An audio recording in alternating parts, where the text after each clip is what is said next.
Haleluya, Shalom. Puji syukur kiranya kita semua tetap dalam pemeliharaan Tuhan ya. Pada renungan singkat kali ini, kita akan mendengarkan tema yaitu ujian. Dalam bacaan Yakobus 1, ayat yang pertama sampai 8. Saudara-saudaraku, anggaplah sebagai suatu kebahagiaan apabila kamu jatuh ke dalam berbagai-bagai pencobaan. Yakobus 1, ayat yang kedua.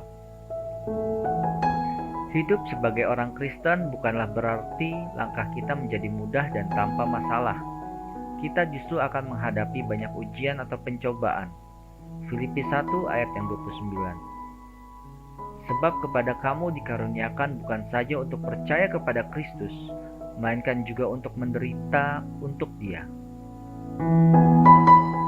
Ujian dan pencobaan yang kita alami itu semuanya mendatangkan kebaikan bagi kita. Tuhan ingin melihat sejauh mana kualitas iman anak-anaknya. Ada dua kemungkinan yang akan terjadi apabila seseorang mengalami ujian dan pencobaan. Ia menjadi kecewa dan meninggalkan Tuhan, atau sebaliknya, ia akan semakin tekun dan melekat kepada Tuhan, sehingga imannya semakin bertumbuh dan dewasa.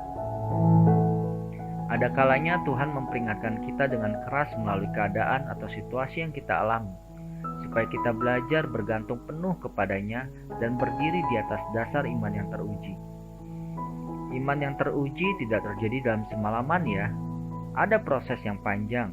Di dalamnya terkandung unsur ketekunan dan kesetiaan. Beberapa proses ujian yang harus kita alami adalah: yang pertama, kita mengalami kelimpahan. Banyak anak Tuhan yang jatuh dalam dosa justru pada waktu ia diberkati dalam kelimpahan. Ketika sedang susah atau dalam keadaan miskin, biasanya seseorang lebih mengutamakan Tuhan dan selalu berusaha untuk dekat dengan Dia. Orang tersebut berdoa dengan all out. Tetapi pada waktu ia mengalami pemulihan, diberkati dan menjadi kaya, ia mulai lebih dekat dengan hartanya dibanding dengan Tuhan.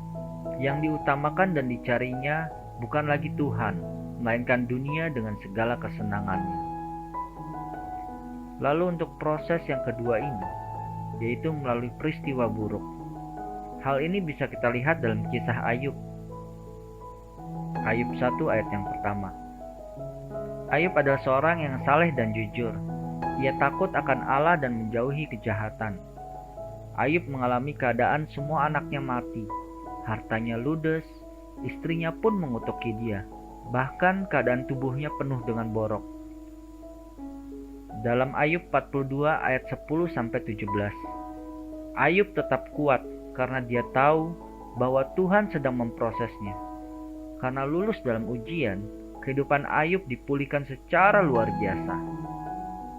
Di akhir renungan singkat kali ini, saya akan membacakan kata-kata penutup bagi kita semua. Jangan pernah undur dari Tuhan saat dalam ujian, karena selalu ada rencana yang indah di balik itu semua. Haleluya. Amin.